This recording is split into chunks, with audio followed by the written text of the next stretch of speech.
위치 조정을 조금 하겠는데, 제가 지금 안 보이는 분 문서가 요만큼 당겨서 정확히 숨었구나. 한쪽 눈은 안 보인다. 지금 이쪽을 조금만 더 이렇게 해야 보이니까. 이게 사람이란 게 봐야 들립니다. 눈을 봐야 들리게 되는 것입니다. 오늘 산상수훈이라 불리는 예수님의 산상설교입니다.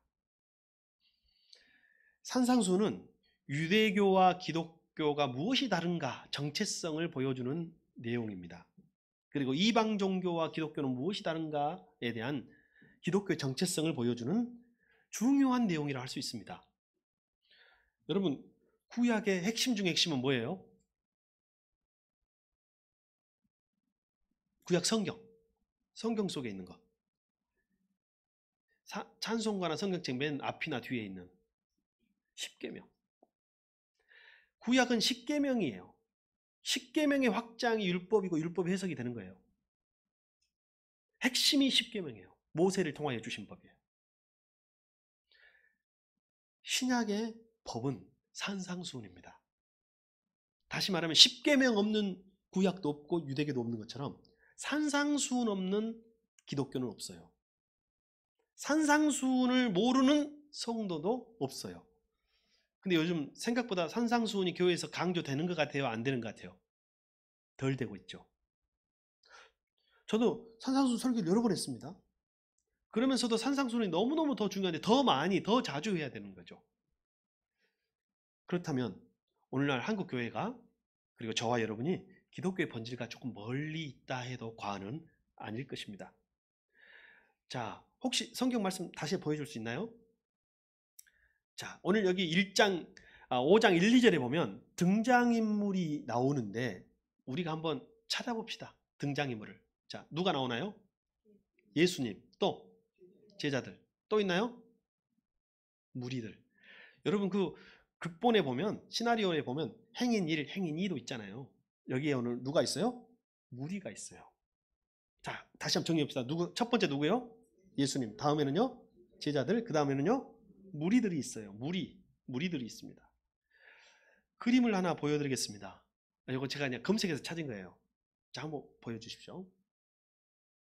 잘 보일지 모르겠는데, 예, 이겁니다, 이거. 이게 지금 색감이 잘 표시가 안 되는데요. 이 조명만 한번 꺼주시겠습니까? 이 앞에 큰 조명만.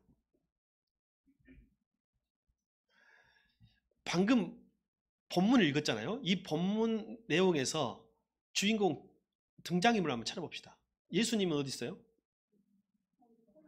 여러분 어떻게 아세요? 누가 아무 말도 안 해줬는데. 그러니까 오늘 우리가 전문가 입장에서는 아니더라도 평범한 사람 입장에서 그림을 한번 봅시다. 저도 지금 그림 성화 설교를 몇 번 해보니 나름대로 보는 관점이 조금 생기더라고요. 그래서 저도 전문가는 아니지만 한번 우리가 평범한 사람들 입장에서 그림을 한번 보자는 거예요. 저기서 지금 예수님 누구세요? 맨 가운데 손을 들고 계시는 분이신데 제일 가운데 중심에 있고, 그리고 햇볕을, 밝은 빛을 제일 많이 받고 계시고, 색깔도 옷도 제일 선명하죠. 그 다음에 제자들은 누굴까요? 주위에 제가 숫자를 세봤거든요. 한 10명, 11명 정도 됩니다. 그래서 예수님의 제자들을 그린 그림 보면 거의 한 11명 정도예요. 유다를 뺀 수더라고요. 근데 제가 놀라운 것은 여자도 있고 아이도 있는 것 같아요. 제가 자세히 확대해서 본 거예요. 그러나 숫자는 그 정도 됩니다. 그러면 예수님 주위에서 예수님하고 거의 같은 수준의 밝은 빛을 받고 있고, 같은 채색의, 선명한 채색의 옷을 입고 있고, 그리고 각자 개성 있는 표정, 포즈를 잡고 있는 분들이 제자들로 보입니다. 그러면 혹시 또 다른 인물들이 보이나요?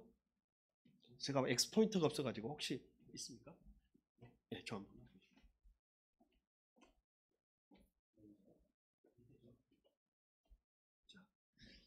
여기서 무리들은 어디 있을까요? 여기. 그 다음에 여기. 저는 이렇게 보이거든요. 이렇게 이들이 무리라고 보여요. 여러분, 엄연히 등장인물에서도, 성경에서도 예수님과 제자들과 무리들을 구별하고 있는데 이 그림에서도 저들은요 특별한 색깔이 없어요. 무리들은 다 같은 톤이에요. 물론 조금의 색깔의 차이는 있지만 거의 같은 톤의 그냥 특별한 특징이 없는 색깔을 보여주고 있고 얼굴도 특별한 표정이 없어요. 무표정이에요. 특별한 포즈가 없어요. 특별한 반응이 없는 이들이에요. 그럼 우리 조금만 더 생각해 봅시다. 여러분, 무리의 수가 많았을까요? 제자의 수가 많았을까요? 그림에는 그렇지 않게 보이지만 저 뒤에 수많은 무리들이 있는 거예요. 오늘 저희는 무리와 제자를 어떻게 구분하는가? 과연 나는 제자인가 무리인가를 생각해 보는 시간이 되기를 바랍니다. 자, 무리와 제자는 어떻게 다를까요? 불 켜줘도 되겠습니다. 무리와 제자는 어떻게 다를까요? 예수님도 무리와 제자를 확실히 구분하셨고 다르게 대하셨어요. 예수님은 제자에게만 능력을 주십니다. 그리고 제자에게만 말씀을 주십니다. 오늘 산상수훈도 마찬가지예요. 산상수훈도요, 무리가 있었어요. 그 무리들은 예수님을 따라다니는 사람들이에요. 그냥 어디 가든지 그냥 따라다니는 사람들이에요. 특별히 정체성은 없어요. 이름은 없어요. 이름이 없어요. 표정이 없어요. 근데 예수님이 설교를 시작하시자 어떤 일이 생겨지냐면 제자들이 앞으로 나왔어요. 그리고 예수님 주위에 저렇게 앉은 거예요. 그러면 산상수훈의 설교는 제자들에게 하신 말씀일까요? 무리에게 하신 말씀일까요? 말씀은 제자만 줍니다. 제자들에게 하신 말씀이에요. 무리도 들었을까요? 안 들었을까요? 듣긴 들어요. 멀리서, 자기 거리에서, 군중 속에서 들어요. 무리 속에서 듣습니다. 그러나 예수님은 그들이 듣는지 안 듣는지 어떤 반응이 듣는지는 큰 관심이 없어요. 예수님의 관심은 누구에게 있어요? 제자들에게 있어요. 제자들이 이 말씀을 받았느냐 안 받았느냐, 들었느냐 안 들었느냐. 무리는 현상에 관심이 있어요. 무리는 자기중심적이에요. 현상에 관심이 있다는 것은 무슨 일이 일어나느냐에만 관심이 있는 것이지 누구에게, 예수님에게 관심이 있는 게 아니에요. 떡을 주면 부처님이든 예수님이든 누구든 괜찮아요. 돈을 주면, 성공하게 해주면 그 누구든 상관없는 것이 무리예요. 그래서 무리는 자기중심적인 사고, 자기중심적인 신앙생활을 합니다. 예수님 중심적인 신앙이 아니에요. 내 중심적인 신앙생활을 하는 거예요. 그래서 자신에게 유익한 일이라면 예수님도 버리고 예수님의 뜻도 버리는 것이 무리예요. 요한복음 5장에 6장에 예수님이 오병이어의 기적을 베푸십니다. 그때 무리가 많이 있었어요? 없었어요? 남자만 몇 명? 5,000명. 수많은 무리가 예수님과 함께 있었고 오병이어의 기적을 보고 사람들이 더 많이 따라와요. 상황이 바뀌니까. 그런데 그 이후로 예수님이 떡을 안 줘요. 예수님의 기조는 사람이 떡으로만 살 것이 아니라 하나님의 입으로 나오는 모든 말씀으로 살 것이냐예요. 그리고 그때부터 비로소 하늘에서 내려온 떡을 말씀하시기 시작합니다. 이 떡 말고 하늘에서 내려온 떡을 먹어라. 내가 하늘에서 내려온 떡이다. 이 말씀을 시작하시자 수많은 무리가 떠나갔더라. 예수님 주위에 남은 사람이 얼마 안 남아요. 무리는요, 자기중심적이에요. 상황중심적이에요. 그래서 상황이 바뀌고 자기가 원하는 것이 얻을 수 없다고 생각하면 언제든지 떠나는 것이 무리입니다. 무리. 자신의 명예와 부를 위해서라면 하나님의 가르침은 눈에 들어오지 않는 것이 무리의 특징이에요. 그러나 제자들은 말씀을 들으러 산에 올라가는 사람들이에요. 제자들은요, 예수님을 만나러 산에 올라가는 사람들이에요. 대가를 지불하는 사람들이에요. 희생을 당연하게 여기는 사람들이에요. 제자는 가장 소중한 것을 포기할 수 있는 사람들이에요. 자신이 지고 가야 할 십자가가 있다는 것을 인정하는 사람들이에요. 우리는 십자가를 인정하잖아요. 십자가를 거부해요. 날마다 당하는 고통과 억울함, 그 손해보는 것도 세상 사람의 비웃음에도 굴하지 않고 그것을 능히 감당해내면서 주님 앞에 서는 사람, 주님 말씀 앞에 서는 사람이 누구예요? 제자입니다. 주님이 세상에 인기가 있을 때 또는 없을 때 가리지 않고 항상 주님의 옆에 있는 사람, 바로 그 사람이 제자입니다. 대부분 제자보다 무리가 많으리라는 생각은 아마 우리 모두 할 수 있는 생각이라 생각합니다. 오늘도 마찬가지입니다. 우리의 마음속에는 예배 이외에는 어떠한 부담도 지고 싶지 않은 마음이 있어요. 그것은 무리의 마음이에요. 거룩한 부담감은 지고 싶지 않고 대가도 지불하고 싶지 않은 거예요. 그저 그날 좋은 말씀만 듣고 아 좋구나 하고 끝나면 그것은 무리의 마음인 거예요. 그 사람 아직 제자의 반열에 오르지 못했습니다. 오늘 이 산상수훈을 가지고 설교하셨던 보네포 목사님이 제자도에 대해서 설교하셨어요. 그분이 쓴 책 나를 따르라라고 하는 책에 의하면 제자와 무리를 어떻게 구분하는가? 무리는 값싼 은혜를 추구하는 사람들이에요. 제자는 값비싼 은혜를 추구하는 사람이에요. 근데 조금 생소하죠. 물론 제가 설교는 여러 번 했지만 기억나시는 분은 많지 않으리라 생각합니다. 예. 나를 무시한다고 또 여러분을 또 생각하실지 모르겠는데 또 기억이 나도 그 의미가 명확하지 않을 수도 있습니다. 값싼 은혜는 뭐고 도대체 값비싼 은혜는 뭐란 말입니까?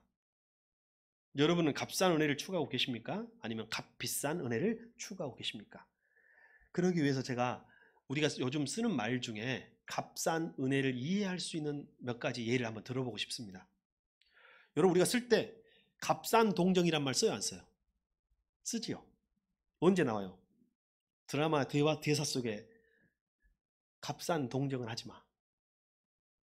그냥 꺼져. 이런 말 들어봤어요 안 들어봤어요? 있을 법한 들어봄직한 말이죠. 우리는 값싼 동정도 그리울 때도 있지만 값싼 동정이 참 증오스러울 때도 있어요. 가증스러울 때도 있어. 그런 동정은 싫어. 그래서 값싼 은혜를 이해하기 위해서는 값싼 동정이라는 우리가 쓰는 말부터 한번 접근해 보고 싶습니다. 값싼 동정의 반대말은 값비싼 동정이 될 수도 있겠네요. 그러면 값싼 동정이란 말에 비슷한 말이나 또는 뭐 같은 말이라고 해야 될까요? 저는 이렇게 한번 생각해 봤습니다. 가벼운 동정. 좀 비슷하겠죠? 값싼 동정과 비슷하겠죠? 표면적인 동정. 동정하는 것처럼 보여지는 거죠. 실제 동정은 적은 거예요. 없든지. 연기죠. 또는 감정에 휩쓸린 동정. 지금 막 감정적으로는 좀 불쌍한 것 같아. 그래서 그 감정을 표현을 했어. 근데 그걸로 끝나는 거죠. 이게 뭐냐면 값싼 동정은 희생 없는 동정을 말하는 거예요. 대가를 지불하지 않는 동정. 감정적인 감정으로만 동정하는 거예요. 요즘 우리 시대는 값싼 동정의 시대입니다. 자, 예를 들어볼게요. SNS에 길 잃고 배에 고픈 강아지 사진이 다 올라와요. 불쌍해요, 안 불쌍해요? 불쌍해. 그러면 거기 댓글이 어떻게 달려요? 불쌍하다. 누가 좀 도와줬으면 좋겠다. 아이고, 저 강아지 불쌍하다. 주인 잘못 만나가지고. 막 이렇게 동정을 한다는 거예요, 거기다가. 근데 가끔 거기다가 이상한 사람도 있어요. 그 사진 찍는 동안에 좀 도와주지. 뭐 이런 사람도 있잖아요. 뭐 동물보호단체에 신고해야지. 뭐 이런 댓글들이 막 불쌍한 강아지를 동정하는 댓글이 나와요. 그러나 이 강아지를 위한 행동은 아무도 하지 않아. 이게 SNS에서 일어나는 값싼 동정들이에요. 요즘 우리 시대예요. 우크라이나를 생각하면서 우리들은 값싼 동정을 하고 있는지도 몰라요. 그렇게 불쌍한 감정을 표현하지만 실제로는 뭔가를 할 수가 없어. 또 하지도 않아. 그 강아지, 배고픈 강아지를 생각하면서 그 강아지는 SNS상에서 온라인상에서는 불쌍히 여기지만 나를 위해서 먹지 않고 입지 않고 고생하시며 일하는 부모님에 대한 배려는 없어 별로 우리는. 그러니까 우리가 값싼 동정을 하는 거예요. 강아지는 불쌍히 여기면서 나를 위해 수고하시는 부모님, 나를 위해서 고생하는 남편, 나를 위해서 고생하는 아내, 나를 위해서 수고하는 형제 자매들에 대한 동정은 없는 거죠. 그러니까 대가와 희생은 하지 않고 감정적으로 나는 그런 사람이야, 나는 긍휼히 여기는 사람이야, 나는 자비가 있는 사람이야, 나는 동정심이 많은 사람이야라고 자기 위안적인 동정이 값싼 동정이에요. 현대인들이 제일 많이 하는 거예요. 특히 SNS 시대는 너무 쉬워요.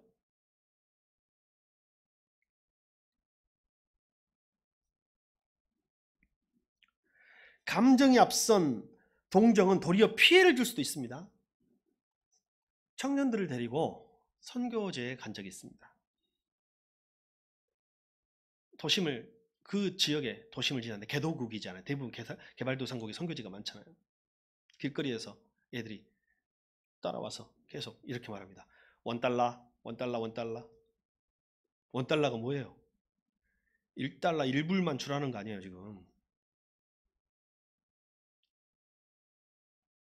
그래가지고 청년 중에 몇 명 아이들 따라오는 애들에게 $1, 1불 우리에게 한 1,000원 정도 된다고 생각하면 큰 돈 아니잖아요, 우리한테는. 줬어. 주고. 그 다음부터 애들이 때려와, 막 때려와 하고 도망갔어요. 이제 도망갔는데 그날 선교사님한테 그 이야기가 들어갔어. 얼마나 화를 내시는지. 여러분의 동정은 값싼 동정이라는 거예요. 그 아이가 평일 대낮에 어디 있어야 하겠냐는 거예요. 여러분 어디 있어야 돼요? 학교에 있어야 되잖아요. 근데 그 아이가 평일날 대낮에 학교 가지 않고 길거리에서 $1 관광객이나 이런 사람들을 상대로, 한국인들을 상대로 $1를 말하는 것은 학교에 가지 않고 거기 있다는 거죠. 너한테 $1는 작은 돈이어도 그 아이에게는, 그 가족에게는 한 달치 월급이 될 수 있기 때문에 그 한 달치의 월급, 이 반달치의 이 생활비를 벌 수 있다면 여러분 학교 가겠어요? 안 가겠어요? 그 아이가 안 간다는 거예요. 주지 마라. 절대 주지 마라. 악순환이 반복되는 건 뭐냐면요. 그걸 뭐라고 하지? 앵벌이라고 한가요? 그 뒤에 앵벌이 보스가 누구냐면 그의 부모예요. 아이들은 동정을 받기 때문에 아이들에게는 돈을 주지만 어른에게는 돈을 줘야 안 돼요. 안 줘. 그러니까 자기가 그렇게 길거리에서 $1 하고 살다가 10대 때 그냥 길에서 만나가지고 애를 낳고 엄마 아빠가 돼요. 애들이 부모가 되는 거예요. 그래가지고 그 애들이 자기들이 이제 크니까 돈을 벌 수 없으니까 아이들을 학교에 보내지 않고 다시 길거리로 보내서 $1를 구걸하도록 만드는 구조. 여러분 거기서 불쌍하다고 $1 주는 것은 값싼 동정입니다. 그의 삶을 오히려 더 파멸에 밀어넣을 수 있어요. 우리가 굉장히 조심해야 할 때가 많아요. 선교도 마찬가지고 다 마찬가지입니다. 그래서 동정이 너무 앞서면 잘못된 결정을 할 수가 있고요. 값싼 동정은 상대의 유익보다 나의 만족, 나의 위안을 위해서 할 때가 많이 있다는 사실이에요. 여러분 우리 값싼 동정에 대해서 한번 생각해 봤는데 이제 값싼 은혜에 대해서 한번 생각해 봐야 되겠죠. 한 가지 더 거칩시다. 저는 우리 이 시대를 값싼 정의의 시대라고 생각합니다. 값싼 정의. 똑같아. SNS 온라인 정의야. 이 값싼 정의는 가벼운 정의입니다. 되게 정의로운 척하지만 요즘 우리 시대의 화두가 뭐예요? 공정과 정의 아니에요. 공정과 정의를 위해서 대통령도 바꿨잖아요. 우리 이 시대에 우리가 그만큼 공정과 정의에 민감한 시대인데 진짜 우리가 공정한가? 정의로운가? 생각해 보자는 거예요. 값싼 정의는 가벼운 정의이며 감정에 휩쓸리는 정의예요. 값싼 정의는 희생과 대가 없는 정의를 말하는 거예요.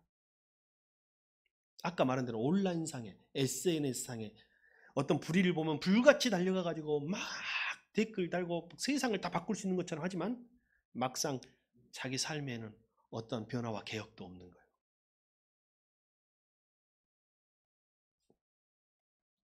값싼 정의는 즉흥적인 거예요. 즉흥적인 정의, 자기 중심적인 정의예요. 저는 많이 고민을 하다가 조심스럽게 말합니다. 여러분 또 이해 당사자가 있을 수 있으니까요. 저는 사람 법을 따가지고 만드는 법은 되게 조심스럽고 한다고 생각합니다. 사람 법을 따가지고 법을 만들 때는 특별법을 만들 때 주로 써요. 예외적인 법이에요. 근데 그 예외적인 법이 당시에는 민심을 움직이고 사람들의 감정을 움직여가지고 사람들이 와 해가지고 정치인 인기 발언으로 그 법을 만들어가지고 법을 통과시키지만 반드시 문제가 생깁니다. 요즘에 사람 이름으로 만들었는데 조심스럽다는 것이 피해자도 있을 수 있고 당사자도 있을 때가 조심스러운 거예요. 법이라는 것은 보편타당해야 돼. 모두에게 적용돼야 돼. 근데 저는 요즘에 사람들이 좀 개정할 필요가 있다고 말하는 법 중에 하나가 민식이법이라는 거 아니에요. 처음에 어떤 정치가가 아픔 당한 민식이 부모에게 가서 좋은 취지로 말하는데 민식이 법안을 통과하자 했겠죠. 그리고 정의롭고 또 새로운 세상을 위해서 부모님을 허락할 수 있죠. 근데 10년 지나고 20년 지나고 100년 지나고 50년 지나도 계속 민식이라는 이름이 그 법에 이름 붙여져 가지고 불려진다면 제가 부모라면 취지는 좋았어도 나중에 별로 좋지 않을 것 같아요. 첫 번째. 두 번째. 제 내비게이션에는 목적지를 검색하면 학교 앞을 통과하는데 지나갈까요? 물어봐요, 안 물어봐요, 요즘에? 물어봐요. 왜? 학교 앞에서는 사고 나면 법을 다 지켜도 사고 나면 누구 책임이에요? 운전자 책임이에요. 그래서 조금 약은 아이들 중에 운전자 오면 기다렸다가 뛰어드는 놀이하는 아이들도 생겨났어요. 맞죠? 준비하고 있어. 야, 온다, 온다, 온다, 뛰어, 뛰어. 그래도 사고 내면 누구 책임이에요? 운전자 책임이에요. 이거는 공정과 정의하고는 안 맞는 거예요. 그래서 문제가 돼서 이런 특별법들은 한시적이든지 일시적이든지 이런 법으로 시행할 수 있어도 보편 타당한 법은 아닌 것 같아요. 다시 말하면 이것은 뭐냐면 값싼 정의가 되기 쉽다. 자칫하면 값싼 정의가 되기 쉽다. 값싼 꿈도 있어요. 자, 우리 청소년부 저를 한번 보세요. 값싼 꿈이 뭔지 아세요? 꿈을 꿔 노력하지 않는 거예요. 이게 값싼 꿈이에요. 내가 가수가 되고 싶어. 생명 걸고 준비하는 거예요. 내가 좋은 대학에 가고 싶어. 어떤 대학에 목표가 있어. 어떤 대학에 가고 싶어. 그 대학에서 갈 수 있을 만큼 열심히 준비하는 거예요. 이게 값비싼 꿈이지 값싼 꿈은요. 어떤 대가와 희생도 하지 않으면서 되고 싶고 꿈만 꾸는 거예요. 부자가 되고 싶으면 어떻게 해야 돼요? 부자 되기 싫은 우리가 부자가 되기 위한 행동을 하나도 안 해. 부자는 다 되고 싶은데 부자가 되기 위해서 노력도 하나도 안 해. 이건 값싼 꿈이에요. 값싼 애국심도 있어요. 월드컵하고 올림픽 하면 전부 다 태극기 들고 애국자가 돼가지고 난립니다. 대한민국 하는데 세금 내라고 하면 어떻게 해요? 어떻게 하면 줄여볼까? 어떻게 하면 탈세해볼까? 어떻게 하면 군대 한번 안 가볼까? 이게 우리의 마음인 거예요. 이게 다 값싼 애국, 감정적인 애국심이에요. 태극기 흔들면 애국자가 되는 게 아니에요. 다시 이제 값싼 은혜로 가봅시다. 값싼 은혜는 보네포 목사님의 말씀에 의하면 가벼운 믿음이에요. 감정에 휩쓸리는 믿음이에요. 값싼 은혜는 희생과 대가 없는 은혜예요. 기독교에서 희생과 대가는 뭔가요? 십자가요. 십자가 없는 구원을 이야기하고 십자가 없는 축복을 이야기하는 것은 값싼 은혜입니다. 희생과 대가 없이 은혜만 강조하면 값싼 은혜. 우리가 받은 은혜가 자칫 값싼 은혜가 되기 십상인 것입니다. 값싼 은혜는 죄인을 의롭다 함이 아니라 죄를 의롭다 하게 되는 거예요. 여러분, 죄는 영원히 멸망받아야 돼. 죄는 우리가 용납해서는 안 돼. 그래서 하나님의 은혜는 죄를 의롭다 하게 한 것이지 죄를 의롭다고 죄를 덮는 것이 결코 아니에요.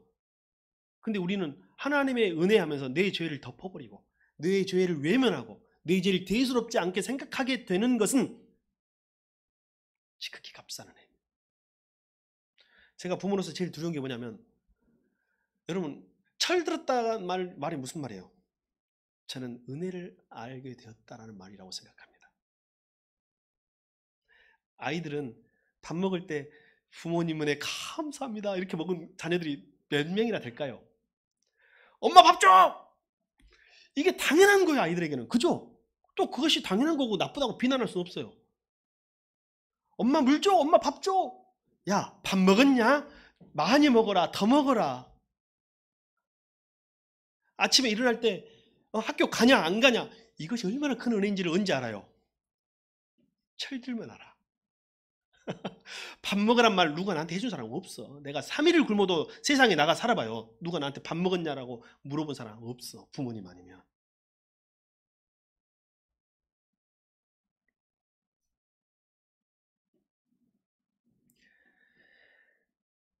값싼 은혜는 죄를 의롭다 함이 아니라 죄를 의롭다 하는 것입니다. 값싼 은혜는 값싼 회개를 만드는 거예요. 내가 값싼 회개를 하고 있는 사람은 틀림없이 내가 받은 은혜가 값싼 거예요. 내가 추구하고 있는 은혜가 값싼 거예요. 다시 말하면 철저한 회개 없는 감정적 회개, 표면적 회개로 죄를 덮어버리려고 하는 거죠. 나의 죄인의 변화 없이, 죄인된 나의 변화 없이 죄만 덮어버리려고 하는, 고양이가 볼일 보고 모래로 덮듯이 그냥 덮어버리는 거예요. 제가 여러 번 설교했던 적인데 저는 이 영화를 생각하면 아직도 가슴이 아픕니다. 한때 우리나라에서 굉장히 유명했지만 지금도 많이 알고 있는, 옛날에 그 전도연 배우가 출연했던 밀양이라는 영화 기억나시나요? 아마 기억나지 못하는 세대도 있을 것 같은데요. 배우 전도연 씨가 엄마로 나와, 엄마로. 근데 아들이 납치당하죠. 유괴범이 계속 협박하고 아이를 죽이겠다고 하고 어떻게든 하나밖에 없는 아이를 살리려고 몸부림쳐요, 엄마가. 근데 결국은 이 아이가 죽어요. 그러면 이 납치범은 유괴범에서 유괴살인범이 되는 거잖아요. 그리고 이 납치범이 잡혀가지고 감옥에 갑니다. 끝났나요? 이 납치범이 잡혀가지고 감옥에 갔으면 사건이 끝났어요? 엄마는 지옥에서 살아. 계속 지옥에서 살아. 나 때문에 죽었다고 생각하고, 내가 그때 대처를 잘못했다고 생각하고, 내가 조금만 노력했으면 그때 살릴 수 있었지 않을까, 계속 지옥 같은 고통에서 살고 있는 거예요. 그래서 삶이 안 되고 일상이 안 돼. 근데 누군가가 신앙생활을 해보자고 전도를 해요. 교회 가잖아요. 교회 가서 신앙이 깊어지면서 마음의 평정을 찾아. 그리고 자기도 죄인임을 깨닫고 하나님의 용서를 받아요. 그러면서 자기 마음속에 계속 미워하고 있는 한 사람이 생각나요. 그 유괴 살인범이 생각나는 거예요. 자기 아들 죽인 사람이. 나도 용서하긴 해야 되는데 하면서 용서가 안 되니까 계속 하다가 내 마음속에, 그래, 나도 이제 용서하며 살자라고 생각을 하고 면회를 가잖아요. 면회를 가는데 나는 지옥같이 살아왔잖아요, 지금. 근데 그 사람은 이미 천국 속에 살고 있는 거야. 찬송가 부르고 할렐루야 할렐루야 하나님이 나를 용서하셨네 하고 있어. 이미 그 죄인이. 용서하러 갔는데 이미 용서받았다고 하고, 자기는 막 용서받았다고 하면서 막 기뻐서 막 신앙생활하고 이제 새로운 삶을 산다고 하고 있는 거예요. 그때 배우 전도연 씨가, 아이의 엄마가 이 말을 하고 일어서 버려요. 일어서 돌아 나옵니다. 내가 아직 용서하지 않았는데 하나님이 용서했다고? 이게 세상이 바라보는 기독교의 값싼 은혜예요. 세상 사람들이 바라보는 기독교의 값싼 회개예요. 우리끼리는 맨날 용서했다고 하고 은혜 받았다고 하고 우리는 천국이라고 하고 좋다고 하고 나는 회개했으니까 용서받았다고 하고 하는 이 모습이, 어찌 보면 세상 사람들이 보기에는 나는 너를 용서한 적이 없는데 너는 언제 하나님이 너를 용서했어? 라고 말하는 값싼 은혜, 값싼 회개에 대해서 이야기하고 있는 거예요. 오늘 저와 여러분이 지금 받은 은혜가 값싼 은혜 아닌가요? 우리가 오늘 한 회개는 값싼 회개는 아닌가요? 값싼 은혜는 희생 없는 용서를, 대가 없는 구원을 낳습니다. 값싼 은혜는 싸구려 은혜예요. 싸구려 은혜. 값싼 은혜는 싸구려 용서를 낳아요.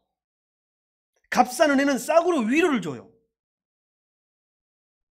싸구려 동정이겠죠. 보니프 목사님은 하나 더 추가합니다. 값싼 은혜는 싸구려 성찬식을 만들어요. 오늘 성찬식 있는 날입니다. 우리가 값싼 은혜로 참여한다면, 예수님의 피, 그 피가 나를 위해서 죽었다고 생각한다면, 나를 위한 피라면, 저 살이, 예수님의 살이, 예수님의 떡이 나를 위해 찢김당한 그 살이라고 우리가 믿음으로 동참한다면 이 성찬식은 값비싼 성찬이 될 것입니다. 그런데 진정한 회개 없이, 진정한 참여 없이 이 십자가에 내가 죽었음을, 이미 죄로 인하여 죽은 나를 다시 살리기 위하여 흘린 피인 것을 고백하며 참여하는 자들에게는 하나님의 큰 능력과 값비싼 은혜로 임하게 되는 것입니다. 값싼 은혜는 그래서 교회의 철천지 원수입니다. 교회의 원수는 마귀 사탄이 아니요, 값싼 은혜에 있어요.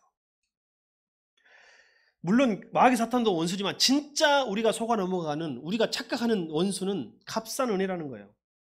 산상수훈의 청중은 무리와 제자로 구분되고 있습니다. 무리는 값싼 은혜를, 제자는 값비싼 은혜를 추구하는 것입니다. 제자도라는 것은 나를 따르라는 주님의 부름에 무리를 떠나서 주님께 나아가는 것입니다. 무리 속에 머무르지 않는 거예요. 오늘 마지막 이야기는 삭개오 이야기로 마치고 싶습니다. 삭개오는 당시에 당시 사람들이 멸시하는 직업에 속한, 그리고 삭개오의 외모는 다른 사람들이 은근히 무시하는 외모를 가진 키 작은 난쟁이에 가까운 사람이었습니다. 예수님이 그가 살고 있는 여리고성에 지나가신다는 소문을 듣고 수많은 무리가 예수님을 따랐습니다. 근데 그 수많은 무리 가운데 왜 예수님이 하필 죄인 세리 삭개오의 집에 머무셨을까요? 왜 그의 집에 머무셨을까요? 왜 내가 너의 집에 오늘 밤 유하겠다라고 말씀하셨을까요? 왜 하필 삭개오였을까요? 무리와 삭개오는 무엇이 달랐을까요? 그림 하나 보여줄 수 있습니까? 아까 그림은 유명한 작가의 그림인데 이것은요, 누가 그린지를 모르겠어요. 그냥 어디 책에 있는 사파예요. 근데 삭개오를 제일 잘 보여준 것 같아서 제가 한번 가져와 봤습니다. 이 그림의 주인공은 누구 같아요, 여러분 생각에? 나무에 올라가 있는 사람이 누구예요? 삭개오죠. 가운데 있고 센터에 있고 하니까 삭개오가 저 그림의 주인공인 것 같네요. 그리고 가장 크게 그려지는 분이 누구예요? 예수님이니까 예수님도 더불어 두 사람이 주인공인 것 같습니다. 무엇이 다른가요? 자, 이제 불을 켜주세요. 수많은 사람들이 예수님을 보러 왔습니다. 무리들이. 근데 예수님은 삭개오만 콕 찍어서 부르셨어요. 내가 오늘 밤 너희 집에 머물고 너희 집에 방문하고 너희 집에 구원을 주겠다. 그 이유는 뭘까요? 그 이유는 삭개오는 무리 속에 숨어 있지 않았기 때문이에요. 제가 시작 전에 제 시야를 숨은 사람들에 대하여 이야기해도 내가 그래도 편하니까, 문서희가 편해가지고 말한 거예요.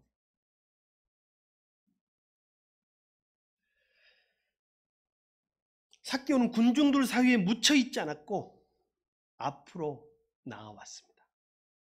삭개오는 군중들 사이에 묻혀 있지 않았고 나무 위로 올라갔습니다. 삭개오는 군중들 속에서 주님을 보지 않았고 군중 밖으로 나와 무리를 벗어나서 주님을 보고 대가를 지불했습니다. 그가 지불한 대가는 힘을 써서 나무 위로 올라간 거예요. 여러분, 키 작은 사람이 나무 위에 올라가는 것이 쉬운 일인가요? 그도 열심히 몸으로 대가를 지불해요. 그것뿐이겠어요? 그래도 나이도 있고 세리장이라는 사회적 신분도 있는데 체면과 부끄러움을 대가로 지불해요. 그리고 예수님을 영접하기로 결정합니다. 세리가 예수님을 영접한다고 하면 사람들이 웅성거리고 수군거리고 비난할 것은 틀림이 없지만 개의치 않았어요. 예수님이 삭개오의 집에 구원이 임하였다고 선포하고 그가 이제 죄인이 아니라 아브라함의 자손이라고, 아브라함의 후손이라고, 아브라함의 아들이라고 선포하자 그가 이렇게 또 결단하고 대가를 지불합니다. 내가 오늘 예수님을 만나고 보니 나는 한평생 헛산 것 같습니다. 저는 저의 전 재산의 절반을 팔아 가난한 이들에게 나누어 주겠습니다.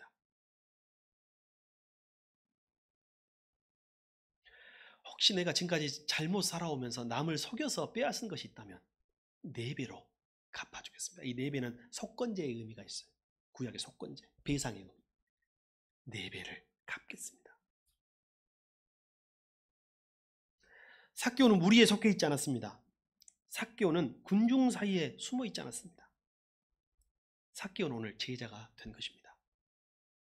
여러분이 무리 속에 숨어 있지 않기를 바랍니다. 여러분이 군중 사이에서 값싼 은혜를 구하지 않기를 바랍니다. 삭개오처럼 무리 가운데에서 한 발짝, 2발짝 앞으로 나오십시오. 주님 가까이로. 삭개오처럼 결단하고 대가를 지불하십시오. 무리가 아닌 제자로 살아가는 저와 여러분이 되기를 축복합니다.